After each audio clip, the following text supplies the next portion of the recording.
చాలా మంది పేషెంట్స్ ఏమడుగుతారంటే సర్జరీ ముందు ఫాస్టింగ్ ఎందుకుండాలి అని అడుగుతారనమాట. దాని సిగ్నిఫికెన్స్ ఏంటి అని.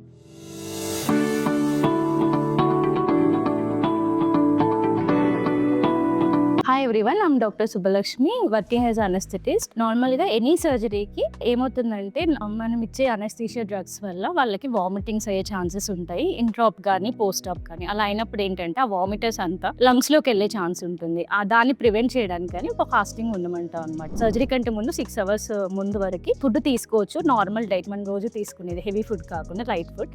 అండ్ అప్ టు 2 అవర్స్ ముందు వరకు క్లియర్ లిక్విడ్స్ తీసుకోవచ్చు. అదే బ్రెస్ట్ ఫీడింగ్ బేబీస్ అనుకోండి, 4 అవర్స్ ముందు వరకు బ్రెస్ట్ ఫీడ్ చేయొచ్చు. 2 అవర్స్ ముందు వరకు క్లియర్ లిక్విడ్స్ ఇవ్వచ్చు. తర్వాత పోస్ట్ ఆప్ ఒక 4 అవర్స్ వరకు ఫాస్టింగ్ ఉంచుతాము. 4 అవర్స్ తర్వాత ఫాస్టింగ్ బ్రేక్ చేస్తాము విత్ వాటర్ యాక్సెప్ట్ అయింది అంటే నెక్స్ట్ సాఫ్ట్ డైట్ స్టార్ట్ చేస్తాము. తర్వాత సాలిడ్ డైట్ స్టార్ట్ చేస్తాం.